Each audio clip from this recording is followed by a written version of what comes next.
یہ کس کا قافلہ ہے؟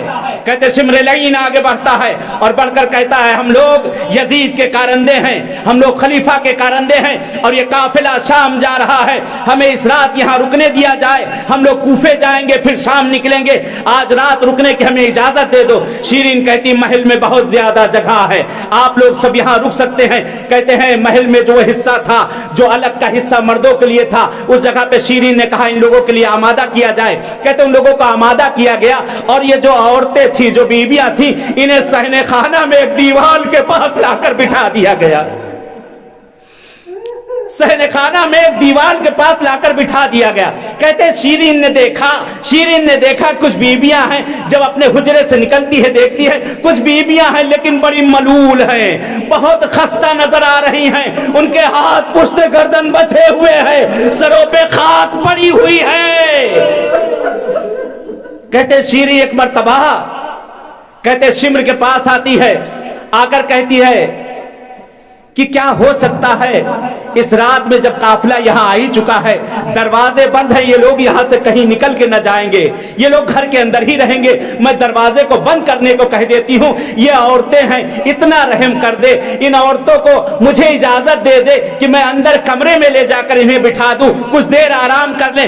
شمر ایک مرتبہ کہتا ہے اگر تم ان پر رحم کرنا چاہتی ہو، اگر ہمیں کچھ عطا کرا جائے گا تو ہم تمہیں اجازت دیتے۔ کہتے ہیں ایک مرتبہ اس کے دل میں رحم آیا شیرین کی، کیونکہ اپنے مولا سے سنا تھا کہ اگر کہیں قیدی مل جائے تو قیدیوں کا بڑا احترام کرنا۔ شیرین اے شیرین، قیدیوں سے جو مانگو گے قیدی تمہارے حق میں دعا بھی کر دیں گے، قیدیوں سے جو کہو گے تمہاری باتوں کو سن لیں گے۔ کہتے شیرین نے غلام کو اشارہ کیا، کہتے اسے مال و دولت دی گئی، کہتے بیویوں کو اندر لے کر چلی، کہتے اس حجرے کی طرف بڑھ رہی ہے جو زینب کے لیے سجایا گیا،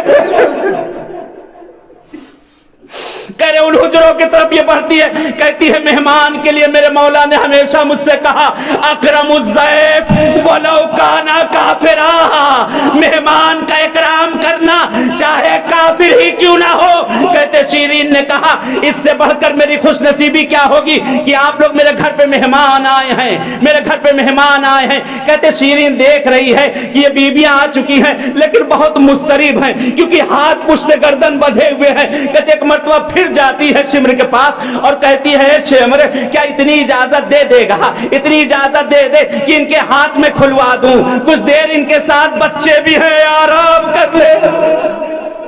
شمر کہتا ہے ٹھیک ہے، کہتے ملعون نشے کی حالت میں تھا، کہتا ٹھیک ہے ان کے ہاتھ بھی کھلوا دو۔ کہتے جس وقت شیرین نے کہتے ہیں ان کے ہاتھوں کو کھولا ہے، کہتے جب ہاتھ پشت گردن کھلے ہیں نا، بیویوں نے کہا اے بی بی تیرا شکریہ، اے بی بی تیرا شکریہ، ہم اسی طرح سے کربلا سے آ رہے ہیں۔ کہتے ایک مرتبہ کہتے بی بی زینب نے جب دیکھا کہ یہ بی بی اتنی مہربان ہے، یہ بی بی اتنی مہربان ہے، جناب زینب سلام اللہ علیہا کہتی ہیں، کہتی اے بی بی تجھ سے ایک اور خواہش ہم لوگ کرنا چاہتے ہیں، تو نے اتنا رحم کیا ہے ہمارے اوپر، ہم لوگ کربلا سے یہاں تک آ گئے ہیں لیکن اپنے وارثوں کے سر کو ہم لوگوں نے نزدیک سے نہ دیکھا ہے، اتنی اجازت اور لے لے کہ ہمارے وارثوں کے سر جو باہر رکھے ہیں انہیں اس حجرے میں لا کر رکھ دیے جائیں تاکہ ہم اپنے وارثوں کے دیکھ لے سروں کو۔ کہتے ایک مرتبہ شیرین شمر کے پاس جاتی ہے اور جا کر کہتی ہے یہ ملعون کہتا ہے کہ میں اتنی مال و دولت لوں گا تب تمہیں اجازت دوں گا۔ شیرین نے کہا کہ اس کو دے دیا جائے، کہتے سروں کو لے کر آیا گیا، غلام نے سروں کو لا کر رکھا۔ ایک مرتبہ شیرین کہتی ہے بیویوں تم آرام کرو، میں تمہارے کھانے پینے کا انتظام کرتی ہوں، تم لوگ آرام کرو، یہ تمہارا گھر ہے، صبح تک جس طرح سے چاہو آرام کرو۔ کہتے ایک مرتبہ جیسے ہی شیرین جانے لگی، بی بی زینب سلام اللہ علیہا کہتی ہیں کہ اے بی بی اتنا تم نے احسان کیا ہے، اتنا احسان کیا ہے، ہمارے وارثوں کے سر ہم تک دلا دیے ہیں۔ اے بی بی ہم جب سے چلے ہیں فقط ہم نے درے اور تازیانے کھائے ہیں، ہم کہیں دل کھول کے رو نہ سکے ہیں، اتنی مہلت اور ہمیں دے دو، تمہارے گھر میں ہم پہنچے ہیں، تھوڑا سا اپنے وارثوں پہ ہم گریا کر لے، تھوڑا سا اپنے وارثوں پہ گریا کر لے۔ کہتی ہے بی بی کہتی ہے تمہیں ہر طرح سے آزادی ہے، دروازوں کو بند کر دیا جائے۔ کہتے حجرے بڑے بڑے تھے، دروازے بند کیے گئے، شیرین جیسے ہی نکلنا چاہتی تھی بی بی زینب نے کہا اے بھیا حسین اے بھیا حسین تیری زینب پر مصیبت ٹوٹ گئی. کہتے شیرین رک گئی. اے بی بی میں تمہیں رونے نہ دوں گی, اے بی بی میں تمہیں رونے نہ دوں گی, تمہیں جس پر رونا ہو رو, ارے اس نام کو لے کر مت رو. اے بی بی اگر اس کا کوئی بھائی ہے تم اس کا نام لے کر رو لو, مگر یہ میرے مولا کا نام ہے, اس نام کو لے کر نہ رونا. کہتے جیسے ہی شیری آگے بڑھی ایک مرتبہ زینب کہتی ہے اے عباس کے بھائی حسین. شیرین پلٹ کے آ گئی. اے بی بی یہ غضب نہ کرو, یہ نام بھی نہ لو, یہ نام بھی نہ لو, میرا دل نہیں معلوم کیسا ہو رہا ہے. کہا ایک مرتبہ کہتی ہے شیری کہتی بی بی اگر تمہیں رونا ہے تو ان کے کوئی بچے ہو ان کا نام لے کر رو لو, اس ناموں کو نہ لینا, نہ حسین کا نام لینا, نہ عباس کا نام لینا, ان کے نام نہ لینا. کہتے شیری جیسے ہی آگے بڑھی ایک مرتبہ زینب کہتی ہے اے اکبر کے بابا, اے اکبر کے بابا, اے سجاد کے بابا. کہتے اب شیری سے برداشت نہ ہوا. اے بی بی معاف کر دینا, اے بی بی ناموں کو نہ لو. اے بی بی, اے بی بی, اے بی بی میں نے مانا تمہارا کوئی عباس ہے, میں نے مانا تمہارا کوئی حسین ہے, میں نے مانا کوئی تمہارا سجاد ہے. اے بی بی فقط اشاروں میں دعا کر لو. اے بی بی ان کے نام لے کر یہاں مت رونا. ایک مرتبہ شیری کہتی اچھا بی بی تم اتنا کر ہی رہی ہو, میرا دل بہت دھڑک رہا ہے, مجھے دل جس وقت عجیب ہو رہا ہے. اے بی بی عجب عجب خیال میرے ذہن میں آ رہے ہیں, عجب عجب خیال آ رہے ہیں. میرے مولا نے کہا تھا اگر کبھی تمہیں کہیں قیدی مل جائے ان سے جو دعا کراؤ گے اللہ تمہاری دعا کو سن لے گا. اے بی بی ہو, اے بی بی ہو, ذرا اپنے ہاتھ کو اٹھا لو. میرا مولا مدینے سے نکل چکا ہے, میرے مولا کے ساتھ شہزادیاں ہے. کہا کون مولا, کہا رسول کا نواسا حسین ابن علی. ایک مرتبہ بی بی زینب نے اب تک سر نہ اٹھایا تھا, زینب نے سر کو اٹھایا, کیا دیکھا شیری کھڑی ہے, بالوں کو ہٹا دیا. اے شیری, اے شیری نہ پہچانا میں زینب, میں زینب. کہتے شیری نے سر و سینہ پیٹنا شروع کیا, سر و سینہ پیٹا. ایک ہی جملہ کہتی ہے, ایک ہی جملہ کہتی ہے اے بی بی, اے بی بی یہ بتا دو عباس کہاں, اے بی بی یہ بتا دو عباس کہاں ہے. زینب کہتی ہے, زینب کہتی اے شیری وہ سر جو یہاں نہ آ سکا, جو گھوڑے کی گردن میں, وہ میرا عباس. یہ تیرا حسین, سر حسین سے آواز آئی اے شیرین میں نے وعدہ پورا کیا. اے شیرین میں نے کہا تھا کہیں ایسا نہ ہو تو مجھے پہچان نہ سکے, میں تیرے گھر مہمان بھی ہو جاؤں. ماتم حسین یا حسین یا حسین.